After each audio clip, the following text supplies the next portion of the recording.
الحمد لله وكفى وسلام على عباده الذين اصطفى خصوصا على سيد الرسل وخاتم الأنبياء أما بعد فأعوذ بالله من الشيطان الرجيم بسم الله الرحمن الرحيم قال الله تبارك وتعالى بالكلامه المجيد اليوم أكملت لكم دينكم وأتممت عليكم نعمتي ورضيت لكم الإسلام دينا صدق الله مولانا العظيم إن الله وملائكته يصلون على النبي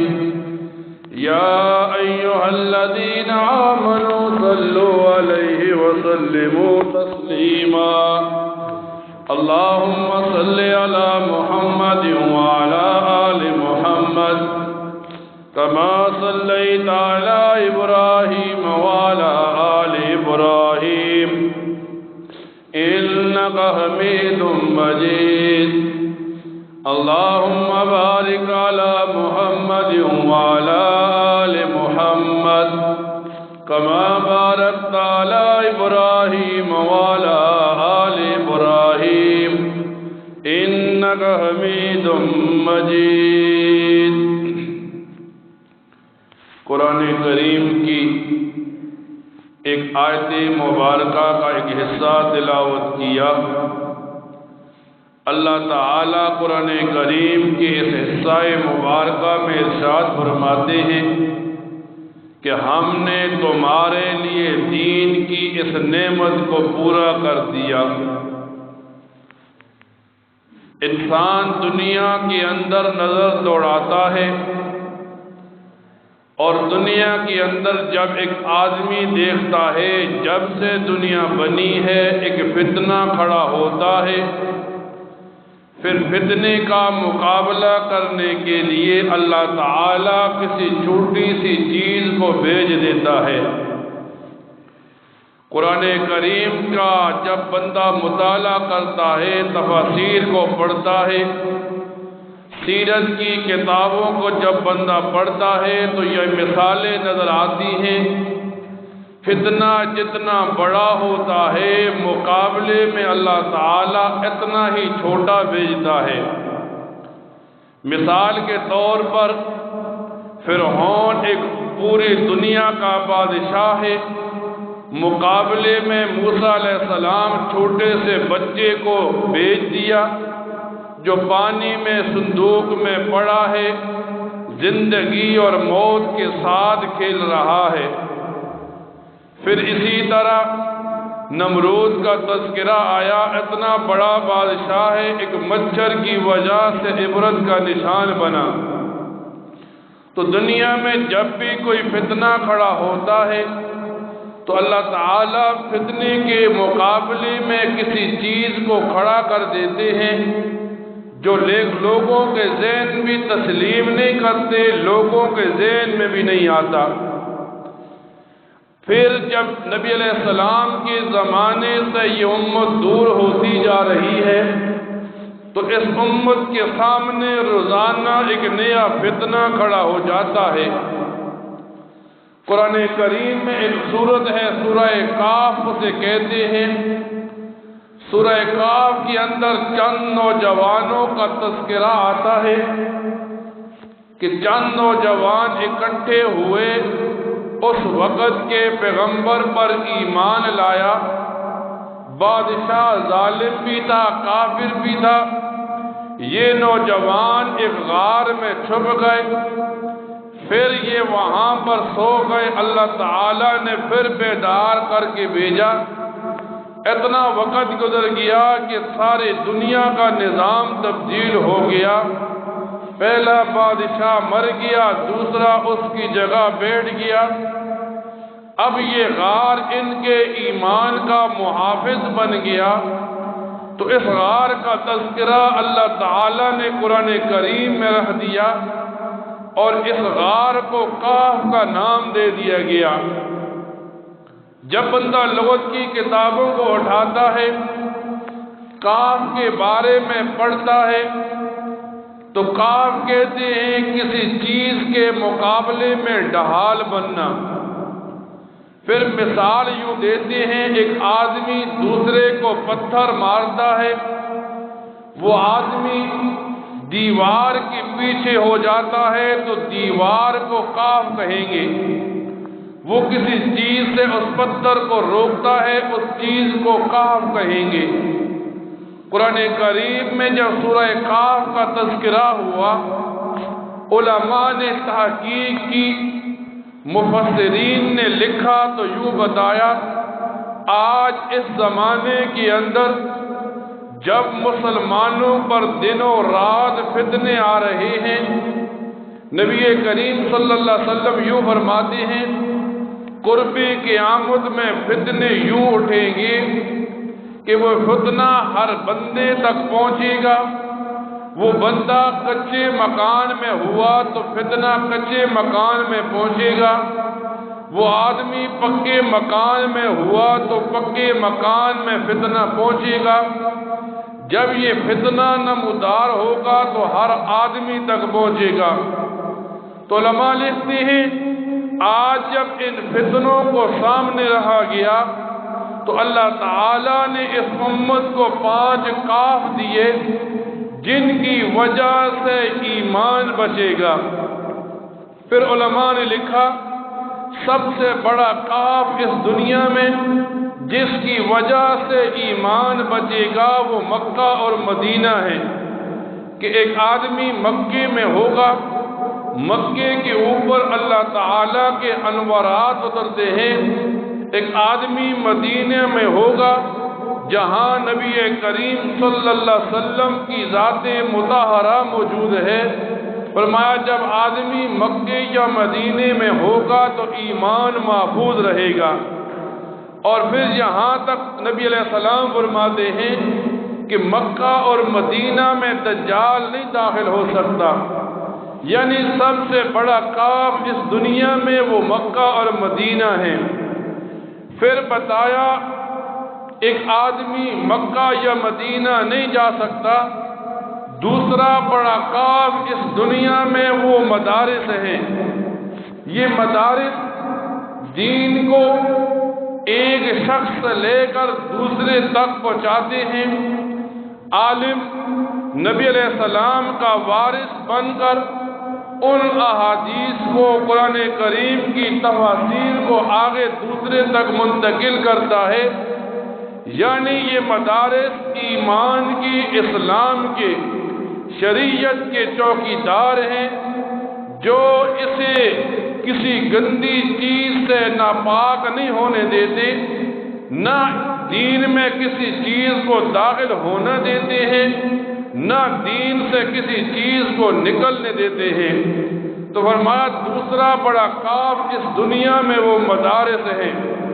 ایک آدمی عمر کے لحاظ سے بڑا ہو گیا، اب وہ مدرسے نہیں جا سکتا، اسے بتایا گیا تیسرا بڑا کاف وہ مساجد ہیں۔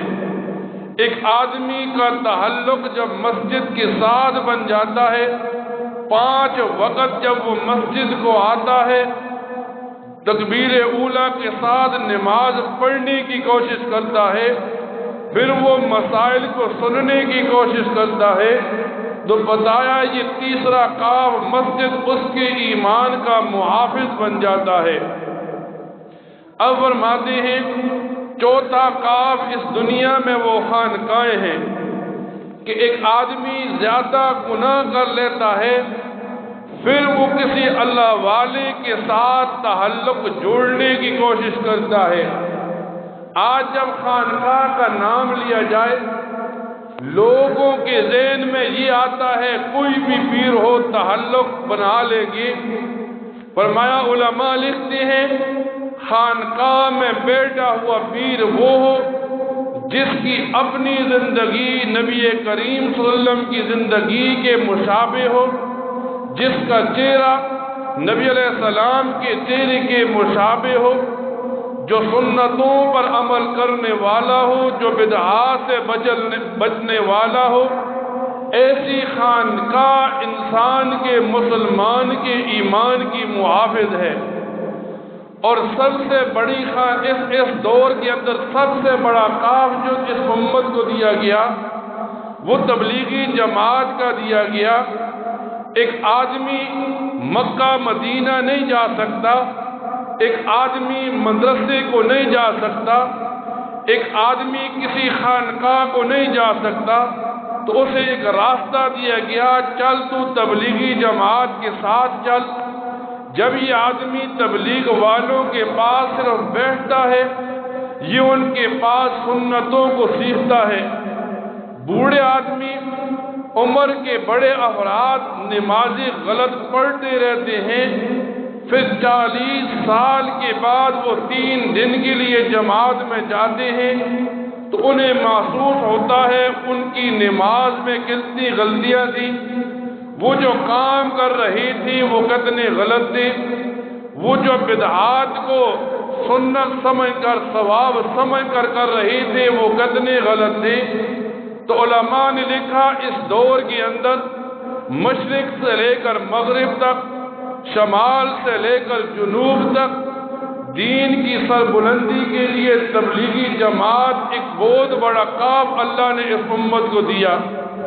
فرماتے ہیں انسان دنیا میں آتا ہے تو 4 نسبتیں دی جاتی ہیں۔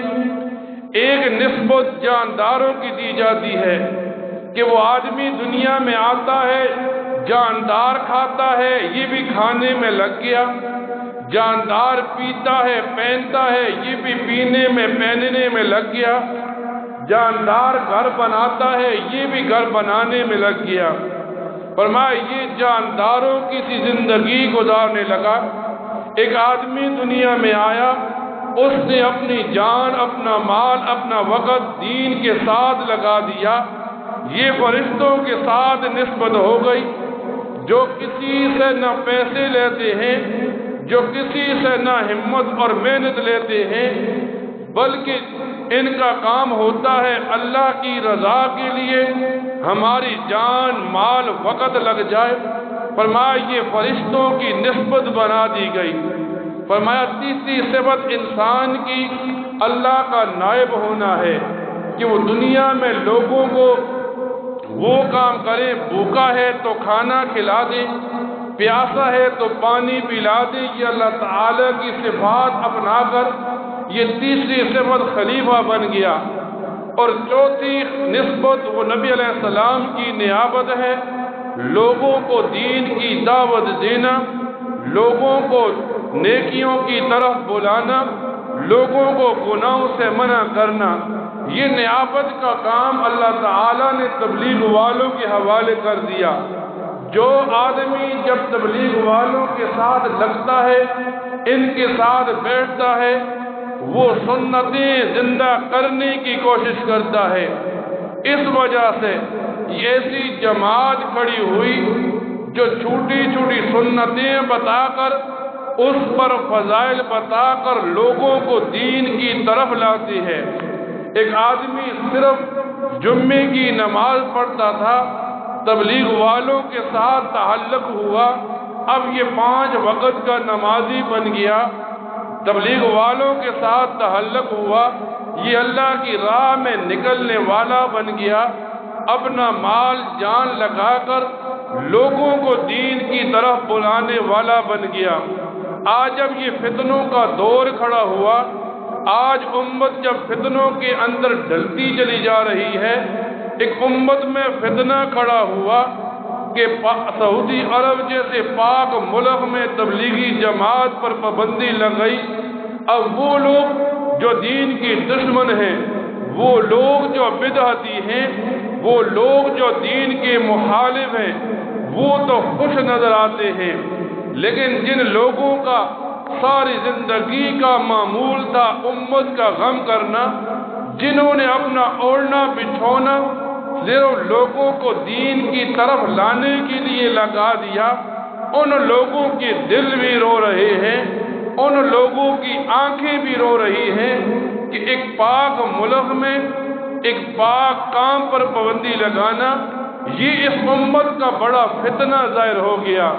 ایک آدمی جب چاہتا ہے یوں فتنہ کھڑا ہو تو میں مقابلہ کروں، فرمایا اس کے لیے ایک اصول ہے، جو چیز مقابلے میں ہے اس کے ساتھ محبت کی جائے، اس کے ساتھ ہمدردی کی جائے۔ محبت یہ ہے جب تبلیغ والے آئیں 5-10 منٹ 24 گھنٹے میں سے نکال کر ان کے پاس بیٹھا جائے، جب آدمی فارغ ہو ان کے ساتھ چل کر جائے۔